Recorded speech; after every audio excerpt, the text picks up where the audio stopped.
जैसा कि आप सब जानते हैं, श्राद्ध पक्ष आरंभ हो रहा है। यह श्राद्ध पक्ष भाद्रपद मास के शुक्ल पक्ष की पूर्णिमा से प्रारंभ होकर कृष्ण पक्ष की अमावस्या तक 16 दिन के होते हैं। तो आज की इस वीडियो में हम यह जानेंगे कि हमारे हिंदू धर्म ग्रंथों और पुराणों के अनुसार श्राद्ध करना इतना आवश्यक क्यों है और श्राद्ध का क्या महत्व है और श्राद्ध करने के क्या क्या नियम हैं। तो सर्वप्रथम हम यह जानेंगे कि पितरों का श्राद्ध करना इतना आवश्यक क्यों है। पितृ अर्थात हमारे पूर्वज, वे पूर्वज जो इस समय इस दुनिया में नहीं है। ये वे पूर्वज हैं जो मुक्ति प्राप्त न होने के कारण पितृलोक में निवास करते हैं और ये हमारे पितृ पृथ्वी पर रहने वाले अपने परिवार जनों से अत्यधिक स्नेह करते हैं। हमारे पितरों को भी सामान्य मनुष्य की भांति सुख दुख, ममता, मोह, भूख और प्यास आदि का अनुभव होता है। ऐसी मान्यता है कि मृत्यु के देवता यमराज प्रत्येक वर्ष पितृपक्ष में सभी जीवों को मुक्त कर देते हैं ताकि वे अपने परिवार जनों के पास जाकर उनसे भोजन, तर्पण इत्यादि ग्रहण कर सकें। तो पितृपक्ष में हमारे पितृलोक से इस पृथ्वी पर आते हैं इस आशा के साथ कि उनके पुत्र पौत्र आदि उन्हें भोजन, वस्त्र और तर्पण इत्यादि से संतुष्ट करेंगे। यही कारण है कि हिंदू धर्म में श्राद्ध पक्ष में श्राद्ध करना अनिवार्य माना गया है। ऐसी मान्यता है कि हमारे पितृ अर्थात पूर्वजों का ऋण केवल श्राद्ध के द्वारा ही चुकाया जा सकता है। महर्षि सुमंत ने श्राद्ध से होने वाले लाभ के बारे में यह बताया है कि संसार में श्राद्ध से बढ़कर कोई दूसरा कल्याणप्रद मार्ग नहीं है। गरुड़ पुराण के अनुसार हमारे पितृ श्राद्ध क्रम से संतुष्ट होकर अपनी संतान के लिए आयु, पुत्र, यश, स्वर्ग, कीर्ति, पुष्टि, बल, वैभव, पशु, सुख, धन और धान्य प्रदान करते हैं। मार्कंडेय पुराण के अनुसार श्राद्ध से तृप्त होकर पितृगण श्राद्धकर्ता को दीर्घ आयु, संतान, धन, विद्या, राज्य, स्वर्ग और मोक्ष प्रदान करते हैं। ब्रह्म पुराण के अनुसार जो व्यक्ति शाक के द्वारा भी श्रद्धा भक्ति से श्राद्ध करता है उसके कुल में कोई भी दुखी नहीं होता। ब्रह्म पुराण में यह वर्णित है कि श्रद्धा एवं विश्वास पूर्वक किए हुए श्राद्ध से पिंडों पर गिरी हुई पानी की नन्ही नन्ही बूंदों से भी पशु पक्षियों की योनि में पड़े हुए पितरों का पोषण हो जाता है। बंधु बांधवों के साथ अन्न और जल से किए गए श्राद्ध की तो बात ही क्या है। केवल श्रद्धा प्रेम से शाक के द्वारा श्राद्ध से ही पितृ तृप्त हो जाते हैं और अपनी संतान को आशीर्वाद देते हैं। विष्णु पुराण के अनुसार श्रद्धा युक्त होकर श्राद्ध कर्म करने से केवल पितृगण ही नहीं बल्कि ब्रह्मा, इंद्र, रुद्र, दोनों अश्विनी कुमार, सूर्य, अग्नि, वायु, विश्वदेव, ऋषि, पशु पक्षी और सरी सर्प इत्यादि भी तृप्त हो जाते हैं। हेमाद्री नागर खंड के अनुसार एक दिन के श्राद्ध से ही पितृगण वर्ष भर के लिए संतुष्ट हो जाते हैं। इसमें कोई भी संदेह नहीं है। अब हम यह जानेंगे कि श्राद्ध करते समय हमें किन किन बातों का ध्यान रखना चाहिए। नंबर 1, जिस तिथि को प्राणी की मृत्यु होती है उस तिथि को ही उनका श्राद्ध करना चाहिए। यदि किसी को अपने पितरों की तिथि याद नहीं है तो वे अमावस्या को उनका श्राद्ध कर सकते हैं। नंबर 2, रजस्वला स्त्री को श्राद्ध का भोजन नहीं बनाना चाहिए। नंबर 3, यदि कभी श्राद्ध के दिन आप घर पर नहीं हैं या घर पर भोजन नहीं बना सकते तो उस दिन आप मंदिर में जाकर किसी पंडित जी को अपने पितरों के नाम से दूध, पेड़े और दक्षिणा दे सकते हैं। नंबर 4, श्राद्ध पक्ष में यदि कोई आपसे भोजन और जल मांगता है तो आप उसे खाली हाथ बिल्कुल ना भेजें, क्योंकि आपके पूर्वज किसी भी रूप में आपसे भोजन मांगने आ सकते हैं। नंबर 5, श्राद्ध करने का प्रथम अधिकार मृतक के सबसे बड़े पुत्र का होता है, परंतु यदि बड़ा पुत्र उस समय उपस्थित ना हो तो छोटा पुत्र भी श्राद्ध करवा सकता है।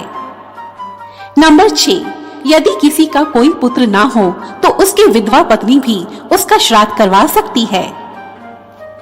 नंबर 7, यदि परिवार में सभी पुत्र अलग अलग रहते हों तो सभी पुत्रों को अपने अपने घर में अपने माता पिता का श्राद्ध प्रेम पूर्वक अवश्य ही करवाना चाहिए। नंबर 8, पुत्र की अनुपस्थिति में पोते को दादा दादी का श्राद्ध करवा देना चाहिए, परंतु यदि पोता भी ना हो तो भाई भतीजे अथवा उनका पुत्र भी श्राद्ध करवा सकता है। नंबर 9, यदि किसी मनुष्य का अन्य कोई रिश्तेदार ना हो तो उनकी बेटी का पुत्र अर्थात उनका धोता भी नाना नानी का श्राद्ध करवाकर अपने पितरों को मुक्ति दिलवा सकता है।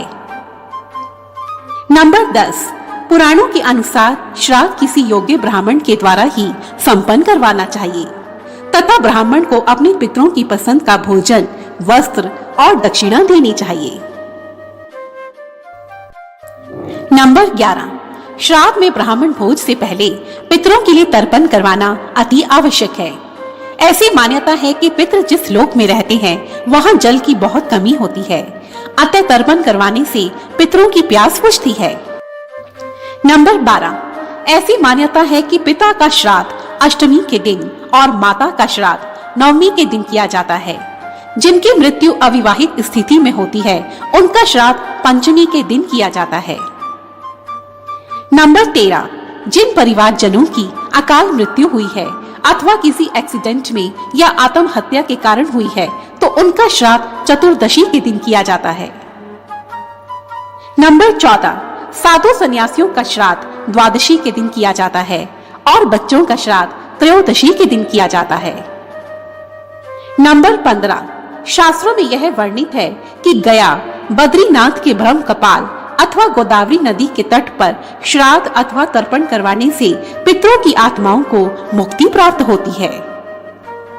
नंबर 16, श्राद्ध आप दिन में 12 बजे के बाद करवाने का प्रयास करें तो अति उत्तम।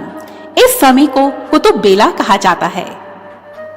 नंबर 17, श्राद्ध वाले दिन घर की स्त्रियों को प्रातः शीघ्र उठकर स्नान करना चाहिए और उस स्थान को गोबर से लीपकर वहां गंगा जल छिड़कना चाहिए। ऐसा करने से वह स्थान पवित्र हो जाता है। नंबर 18, मृत्यु के पश्चात मृत आत्माओं को कितने ही भयानक मार्गों से गुजरना पड़ता है, इसलिए श्राद्ध के दिन आप अपने पितरों के स्वागत के लिए घर के द्वार पर रंगोली बनाएं। नंबर 19, घर की स्त्रियां शुद्ध होकर पितरों की पसंद का भोजन बनाएं और भोजन में गाय के घी से बनी हुई 2 सब्जियां, गाय के घी से बनी हुई खीर और पूरी बनाएं। नंबर 20, श्राद्ध में चांदी के बर्तनों का उपयोग करना अति पुण्यदायक माना गया है।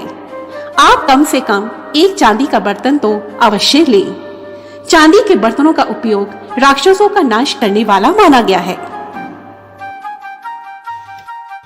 ऐसी मान्यता है कि पितरों के लिए चांदी के बर्तनों में सिर्फ पानी ही क्यों ना दिया जाए तो वह भी अक्षय तृप्ति कारक होता है। नंबर 21, श्राद्ध में ब्राह्मण को भोजन करवाते समय परोसने के बर्तन दोनों हाथों से पकड़कर लाने चाहिए। एक हाथ से लाए हुए अन्न पात्र से परोसा हुआ भोजन राक्षस छीन कर ले जाते हैं। नंबर 22, ब्राह्मण को भोजन मौन रहकर एवं व्यंजनों की प्रशंसा किए बिना करना चाहिए, क्योंकि ऐसी मान्यता है कि पितृ तब तक ही भोजन ग्रहण करते हैं जब तक ब्राह्मण मौन रहकर भोजन करते हैं। नंबर 23, श्राद्ध में ब्राह्मण को भोजन करवाना अति आवश्यक है। जो व्यक्ति बिना ब्राह्मण के श्राद्ध करवाता है उसके घर में पितृ भोजन नहीं करते और श्राप देकर वापस लौट जाते हैं। नंबर 24, तर्पण करवाते समय तिल की मात्रा अधिक रखें। ऐसा करने से श्राद्ध अक्षय हो जाता है। वास्तव में तिल पिशाचों से श्राद्ध की रक्षा करता है और कुशा राक्षसों से श्राद्ध की रक्षा करती है। नंबर 25, यदि आपकी बहन और बेटी आप ही के शहर में रहते हैं तो उन्हें भी आप उस दिन आमंत्रित करें। ऐसी मान्यता है कि जो मनुष्य ऐसा नहीं करता उसके यहाँ पितृ के साथ साथ देवता भी अन्न ग्रहण नहीं करते। इसीलिए श्राद्ध के दिन ब्राह्मण को भोजन के पश्चात अपनी बहन अथवा बेटी को भी भोजन करवाएं। नंबर 26, अपने जन्मदिन के दिन तथा संध्या के समय श्राद्ध नहीं करवाना चाहिए।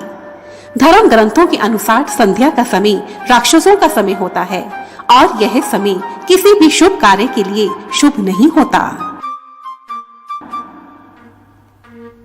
तो आज की इस वीडियो में हमने श्राद्ध का महत्व तथा श्राद्ध के नियम जाने। मैं आशा करती हूँ आपको यह वीडियो उपयोगी लगी होगी।